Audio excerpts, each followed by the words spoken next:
नमस्कार, आप देख रहे हैं इंडिया दस्तक और मैं हूं आपके साथ बिलाल मलिक। और चलिए बुलेटिन में सबसे पहले बात करेंगे पार्लियामेंट में राहुल गांधी के बयान को लेकर बयानबाजी जारी है। संसद के बजट सत्र के यहां पर दूसरे चरण का बीते दिन हंगामेदार आगाज हुआ है।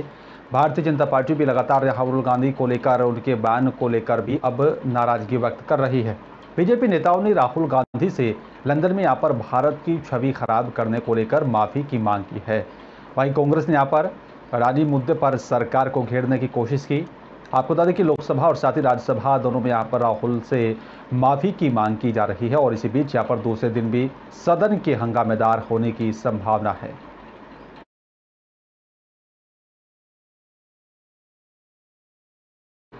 और चलिए बात बिजनौर की करेंगे। आपको तो देखिए यहाँ पर हेलीकॉप्टर से बिजनौर पहुंचे समाजवादी पार्टी के राष्ट्रीय अध्यक्ष अखिलेश यादव और साथ ही बता दें कि यहाँ पर बिजनौर दौरे पर थे और इसी दौरान उन्होंने यहाँ पर बिजनौर में एक निजी शादी समारोह में शिरकत की, जिसमें यहाँ पर सपा के कार्यकर्ताओं ने उनका फूल मालाओं से स्वागत किया।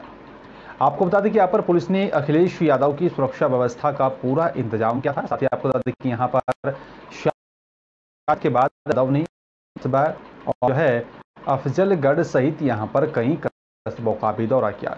अखिलेश यादव ने बीजेपी और पर निशाना साधा है कि बीजेपी को हराना चाहती, सपा को हराना चाहती है और इसी के साथ यहाँ पर विपक्ष को भी एकजुट करने पर उन्होंने जोर दिया है। साथ ही कहा कि यहाँ पर ये लड़ाई संविधान को बचाने की है। में से जितने पत्रकार साथी याद कीजिए वो दिन चुनाव से पहले जब एक व्यक्ति के यहाँ छापा पड़ा था और 250 करोड़ रुपया कैश मिला था। उसका झूठा प्रचार ये भारतीय जनता पार्टी ने किया कि समाजवादी पार्टी का इत्र बनाने वाला, परफ्यूम बनाने वाला उद्योगपति के यहाँ 250 करोड़ रुपया निकला। टीवी अखबारों के माध्यम से समाजवादी पार्टी को बदनाम करने की कोशिश की गई और जब सच्चाई सामने आई तो जिसके यहाँ 250 करोड़ रुपया निकला था वो भारतीय जनता पार्टी का ही निकला, वो भारतीय जनता पार्टी का ही पैसा था। और उसके बाद कोई भी जगह नहीं छोड़ी जहां छापा ना मारा हो। चुनाव से पहले कैसे बदनाम किया जाए उसकी रणनीति भारतीय जनता पार्टी की थी और भारतीय जनता पार्टी बीएसपी से मिली हुई थी। बीएसपी के प्रत्याशी ऐसे तय किए गए जिससे समाजवादी पार्टी का नुकसान हो। और चलिए बात अब लखनऊ की करेंगे। आपको देखिए यहाँ पर इस वक्त की बड़ी खबर लखनऊ से। साथ ही आपको देखिए यहाँ पर अयोध्या रोड अंदौरा कला पुल की यहाँ पर ढाल पर बस और साथ ही ट्रैक्टर की यहाँ पर भिड़ंत से एक भीषण सड़क हादसा हुआ है, जिसमें बताया जा रहा है कि यहाँ पर 2 लोगों की यहाँ पर मौत हो गई है। 2 दर्जन से भी ज्यादा लोगों के यहाँ पर घायल होने की खबर आ रही है। मौके पर पहुंची पुलिस ने घायलों को अस्पताल पहुंचा दिया है और दर्दनाक हादसा होने से इलाके में भी दहशत का माहौल बना हुआ है।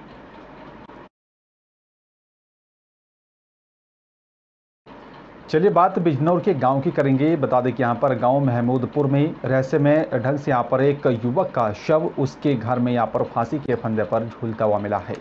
दिन दहाड़े शव फंदे पर झूलता देख मोहल्ले वालों के यहाँ पर होश पख्ता हो गए थे। साथ ही बताया जा रहा है कि यहाँ पर अफरा तफरी का माहौल देखा गया। इसी दौरान यहाँ पर लोगों ने जंगल खेतों पर काम करने गए परिजनों को भी सूचना दी।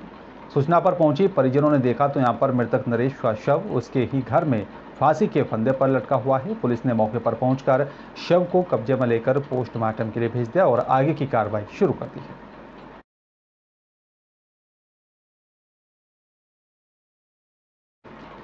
और फिर बात अब अगली खबर की करेंगे पटना की। आपको देखिए यहाँ पर जो है बिहार सीबीआई और साथ ही ईडी के राज्य में प्रवेश पर कानून बने। आरजेडी ने नीतीश को एक पत्र लिखा है। आरजेडी ने यहाँ पर सदन के पहले फिर से सीबीआई और ईडी के राज्य में प्रवेश पर कानून बनाने को लेकर एक बार फिर से मांग उठाई है और पार्टी के यहाँ पर मुख्य प्रवक्ता और विधायक भाई वीरेंद्र ने यहाँ पर कहा है कि कल मैंने सदन में भी यहाँ पर ये मांग उठाई थी कि नीतीश कुमार ने यहाँ पर हामी भी भरी है।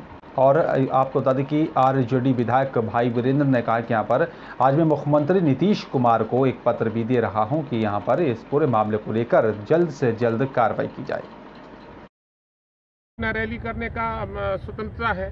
अगर ओबीसी आ रहे हैं तो उससे हमको क्या लेना देना है। जनता मालिक होती है और मालिक का जो फैसला होता है हर व्यक्ति को मानना पड़ता है। लगता है कि राजद को नुकसान होगा क्योंकि एकदम राजद का कहीं एकदम जहां कहीं भी वोट है एकदम पक्का है, पुख्ता है और राजद को कोई तोड़ नहीं सकता है, महागठबंधन कोई भड़का नहीं सकता है और महागठबंधन के वोटों को इधर उधर नहीं कर सकते। ओवैसी को कैसे देखते हो उनके इस दौरे? अरे भाई, मैं कुछ उसमें क्या कहूँगा, उनके पार्टी के लोग बोलेंगे। और चलिए बात अब जौनपुर की करेंगे, जहां पर ठगी की घटना को अंजाम दे रहे हैं। एटीएम से पैसा निकालने गई महिला को एक बड़ी ही चालाकी से महिला का एटीएम बदलकर 40,000 रुपये निकालने का मामला सामने आया। आपको बता दें कि यहां पर मामला उत्तर प्रदेश के जौनपुर जिले के सिंगारमऊ थाना क्षेत्र के पास यहां पर एसबीआई एटीएम का है। बताया जा रहा है कि यहां पर जिसमें बड़ी ही चालाकी से पैसा निकालने गई एक महिला को गुमराह कर शातिर चोरों ने पहले एटीएम कार्ड को बदला, उसके बाद महिला के एटीएम से 40,000 रुपये निकाल लिए गए। जैसे यहाँ पर ये जो है मामला महिला सीमा निषाद को पता चला मैसेज के माध्यम से कि यहाँ पर उनके खाते से 40,000 रुपये निकाल लिए गए हैं, तो महिला नज़दीकी थाना पहुँची और यहाँ पर अपनी शिकायत की। आपको बता दें कि ठग लगातार इस तरह की घटनाओं को अंजाम दे रहे हैं, जिसको लेकर लगातार लोगों को जागरूक रहने की भी पुलिस यहाँ पर अपील करती है।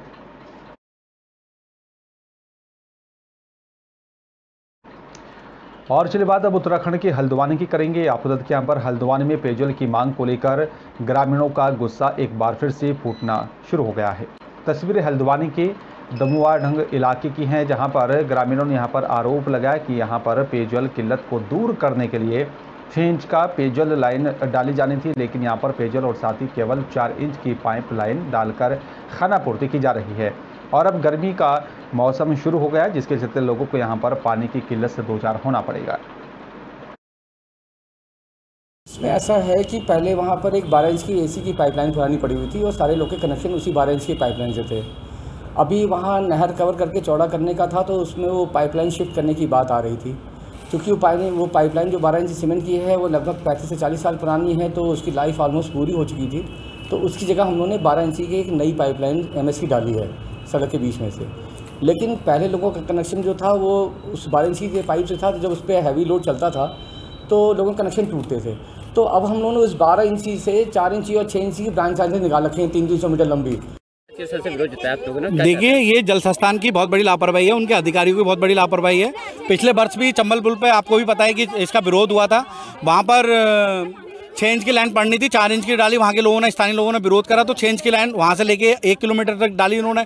उसके बाद 4 इंच की लाइन डाल दी गई और इसमें बहुत बड़ी मिलीभगत है, घोटाला भी हो सकता है। कल स्थानीय लोगों ने मुझे मौके पे बुलाया तो इसकी जांच पड़ताल की गई। तो यहाँ पर इतना बड़ा मतलब गलत रवैया हो रहा है कि पक्षपात कर रहा है, भेदभाव हो रहा है।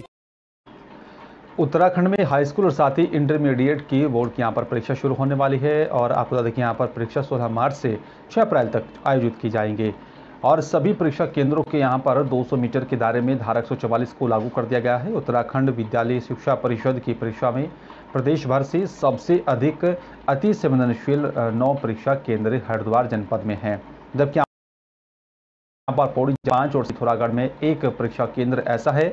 इस साल यहाँ पर उत्तराखंड विद्यालय शिक्षा परिषद ने यहाँ पर 83 नए परीक्षा केंद्र बनाए हैं और इस वर्ष यहाँ पर बोर्ड परीक्षा केंद्रों की संख्या की अगर बात करें 1253 है और परीक्षा को लेकर प्रशासन सतर्क है।